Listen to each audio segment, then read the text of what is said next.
सुंदरगढ़ के हाईवे पर एक बसंती नाम की औरत ने बुढ़िया का ढाबा नाम का एक ढाबा खोल रखा था। बसंती की जुबान थोड़ी तीखी थी, लेकिन उसका खाना उतना ही लजीज होता था।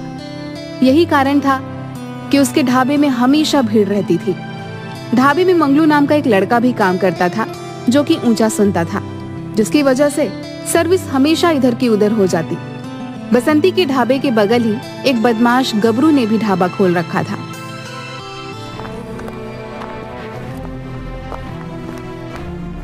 मंगलू, 7 नंबर टेबल पे जाके कस्टमर का ऑर्डर ले लो। 60 नंबर टेबल तो अपने ढाबे पर है ही नहीं, तो फिर ये ऑर्डर किससे लूं? बुढ़िया सठिया गई लगता है।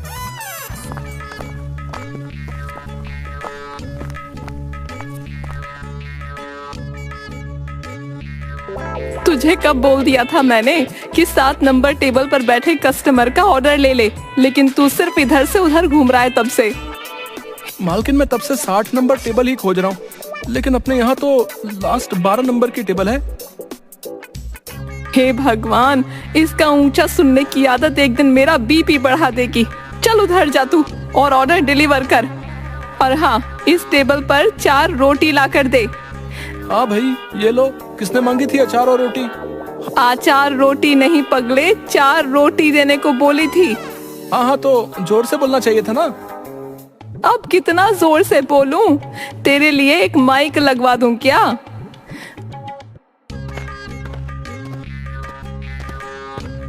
मंगलू, अरे ओ मंगलू, अरे इधर जल्दी से आ, एक बात पूछनी है।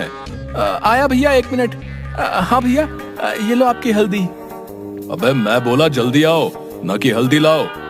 हे भगवान, कैसे कैसे नमूने बनाकर रख छोड़े हैं इस जहां में तूने। भैया मंगलू, तुम कौन सा मसाला इस्तेमाल करते हो? मेरा मसाला का नाम चंपू कुमार है, लेकिन उसकी तो शादी हो गई है। अपनी बबली के लिए कोई और देख लो। कमीने, चल भाग यहाँ से। एक दिन एक ट्रक ड्राइवर ओ मैं निकला ओ गड्डी लेके ओ सड़क पे ओ एक मोड़ आया, ओथे गड्डी छोड़ आया। ओए गबरू के ढाबे पर आकर अपना ट्रक रोकता है। ओ छोटू, ओ इधर आओ। ओए अपने मालिक को बुला, और कुछ खाने के लिए गल करनी है। ओ सरदार जी, मेरी हाइट पर मत जाओ। बोर्ड पर देखो, गबरू का ढाबा है ये, और मैं हूँ गबरू। ओहो, कमाल हो गया जी। और छोटे पैक में बड़ा धमाका। और कोई ना गबरू जी, तुसी सानू रोटी खवाओ। अगर रोटी पसंद आ गई तो मेरी पूरी यूनियन के ट्रक यहीं खाना खाया करेंगे। ओ जी बैठो, आप बैठो, देखो मस्त खाना खिलाता हूँ आपको। ओ दत्त तेरे दी हैं? ओ यार, सारा मूड खराब कर देता। ओ आग की खाना बनाया तुसी हैं? और 4 दिन का बासी खाना खिला देता यार। माफी सरदार जी, लेकिन खाना आज ही बनाया है, हो सकता है थोड़ा बहुत नमक ऊपर नीचे हो। अबे तेरे कद की तरह तेरा दिमाग भी काम नहीं करता क्या हैं? एक निवाले ने सारा सिस्टम ऊपर नीचे कर देता, और तू बोल रहा है थोड़ा नमक ऊपर नीचे।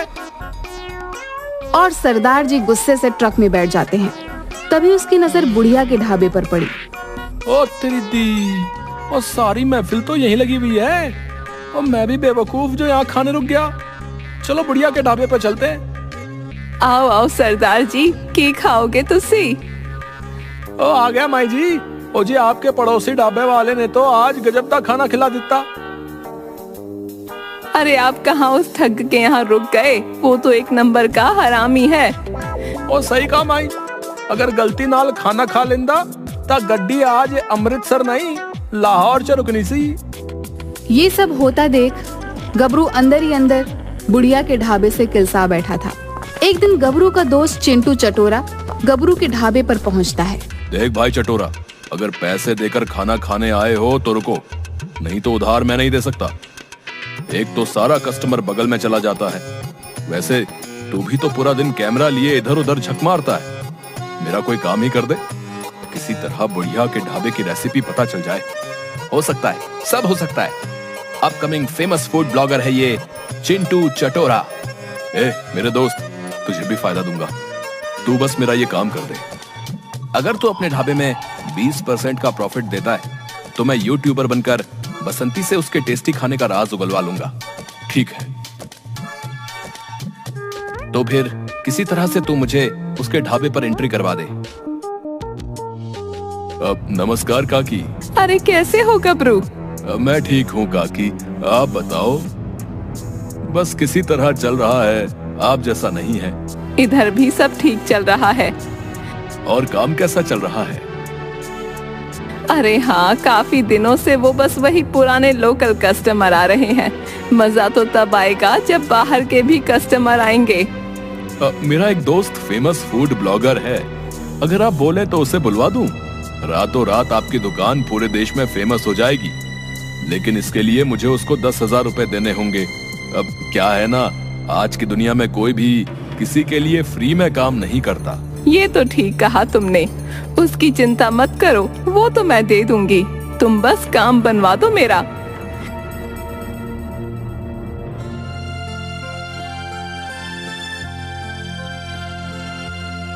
वाओ, अब आएगा मजा।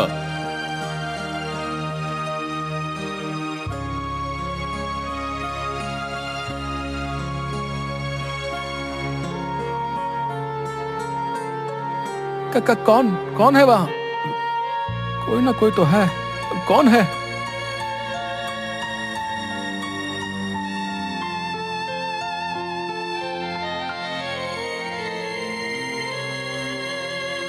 लगता है कोई बिल्ली रही होगी। नमस्कार दोस्तों, मैं चिंटू चटोरा आप लोगों के लिए भारत के सभी खजानों को साइड में रख के लेके आया हूं। स्वाद का खजाना। तो आज मैं आपको लेकर जा रहा हूं फेमस बुढ़िया के ढाबे पर। आइए ढाबे की मालकिन बसंती काकी से पूछते हैं उनके इस बेहतरीन ढाबे के बारे में। काकी, आपके मन में ढाबा खोलने का विचार कहां से आया? मैं जब शादी के बाद ससुराल आई तो मेरे पति, सास, ननद और खासकर ससुर ने मेरे हाथ के बने भोजन खाने के बाद मुझे ढाबा खोलने का सुझाव दिया था। आप अपने खाने में ऐसा क्या मिलाती हैं जिससे आपका खाना इतना लजीज बन जाता है? जो मसाले सभी डालते हैं वही डालती हूँ। काकी, आप घुमा फिरा कर जवाब दे रही हैं। अगर वही मसाले डालती हैं, तो आपके पड़ोस का गबरू ढाबा का स्टाफ बैठकर मक्खी क्यों मार रहा है? वैसा कुछ नहीं है, मैं मसाले अपने कूट कर तैयार करती हूँ और खाने में इस्तेमाल करती हूँ। ब्रेकिंग न्यूज, बुढ़िया का ढाबा के लजीज खानों का सीक्रेट आज आप सभी के सामने है। वो एक खास तरह से कुटे हुए मसाले का मिश्रण खाने में यूज करती हैं। ऐसा बदतमीज आदमी है, ऑर्डर लेने की जगह पीठ घुमाकर ढीठ जैसा खड़ा है। क्या कोतवाल जी, बाहर भीड़ खड़ी है और 1 घंटे से पैर पसार कर बैठे हो, ऑर्डर भी नहीं दिया अभी तक। अजीब आदमी पाल रखा है। ढाबे के मालकिन को बुलाओ। हाँ, ये लो चाचा जी अपना माचिस, और हाँ, बीड़ी बाहर पी कर आओ। यहाँ बीड़ी, तंबाकू, गुटखा, पान, दारू का सेवन करना मना है। भाई, कोई है इस ढाबे में जो मेरी बातों को समझ सके? अरे कोतवाल जी, क्या हुआ? क्यों सर पर आसमान उठाए हुए हो? मैं तुम्हारे ढाबे में खाना खाने आया था, लेकिन ये लड़का तब से मस्खरी किए जा रहा है। मालकिन, अभी कोतवाल जी कह रहे थे कि माचिस लाओ, तो मैं माचिस ले आया। माचिस लाओ नहीं, मालिक को बुलाओ, ये बोला है कोतवाल जी ने। कोतवाल जी, माफ कर दीजिए, ये थोड़ा ऊंचा सुनता है। आप ये सब छोड़िए और ये बताइए कि आप क्या खाना पसंद करेंगे? यहाँ सबसे अच्छा क्या है? वैसे तो यहाँ सभी अच्छा है, लेकिन आज मैं आपको अपने यहाँ की स्पेशल थाली खिलाती हूँ। अब तो खुश है ना आप कोतवाल जी? बुढ़िया का मसाला यूज करने से गबरू का ढाबा भी चलने लगता है। उसके ढाबे पर भीड़ देखकर बसंती गबरू का राज पता करने लग जाती है। जल्द ही उसे पता चल जाता है कि गबरू उसके दुकान से मसाला चोरी करके अपने ढाबे में यूज करता है। बसंती अपने मसाले में जमाल गोटा मिला देती है। आइए सर, आइए मैडम, आपके लिए एक्स्ट्रा कुर्सी और टेबल लगवा दिया है। अरिया, जल्दी से सर मैडम को बैठाओ। आइए सर, आइए मैडम, बैठिए। कहिए क्या सेवा करूं?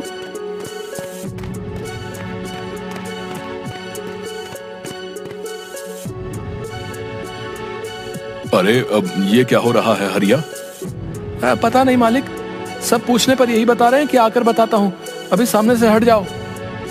अरे रे, सभी पैसे दिए हैं या नहीं? नहीं मालिक, कोई रुकेगा तो देगा ना। देखो देखो, वो पंडित जी चुपके से कमंडल लिए निकल रहे हैं। अरे पंडित जी, थोड़ा देर रुक जाओ, आपका बिल रेडी है। दूर भाग जा अधर्मी। जाने से कौन रोक रहा है, पर पैसा देकर जाओ। मारूंगा अभी।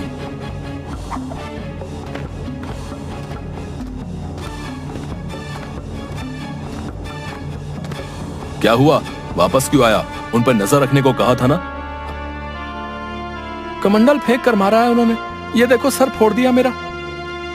हाँ हाँ, अरे तो मुझे बुलाना चाहिए था ना, 2-4 लठ में ही सभी के होश ठिकाने लगा देता। ओ साहब, सब पे नजर रखने के कारण मेरे सर पर यह कमंडल पड़ा है। मुझे तो लगता है पक्का कुछ गड़बड़ है। इससे पहले कि वो यहाँ पहुंचे, पतली गली से निकल जाते हैं। मैं तो चला अपने गांव।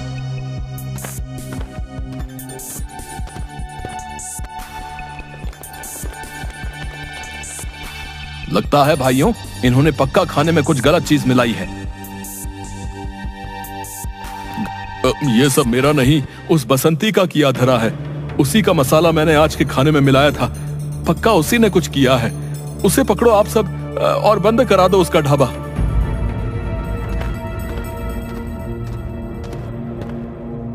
मेरा मसाला तेरे पास कहां से आया? बता सबको कि कैसे करके तूने मेरा मसाला चोरी किया है। मुझको माफ कर दो बसंती काकी, लालच में आके मैंने आपका वो मसाला चुरा लिया था। जी। वाह भाई, देखो तो सही, उल्टा चोर कोतवाल को डांटे हैं। सुनो भाइयों, ऐसे चोर की हमारे यहाँ कोई जगह नहीं। तोड़ो इसका ढाबा।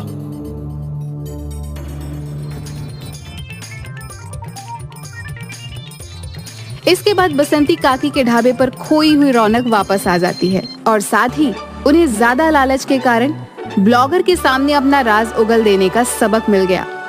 इस कहानी से हमें ये सीख मिलती है कि कभी कभी ज्यादा लालच के कारण हम खुद ही मुसीबत को मोल ले लेते हैं और किसी की भी बातों पर भरोसा कर लेते हैं।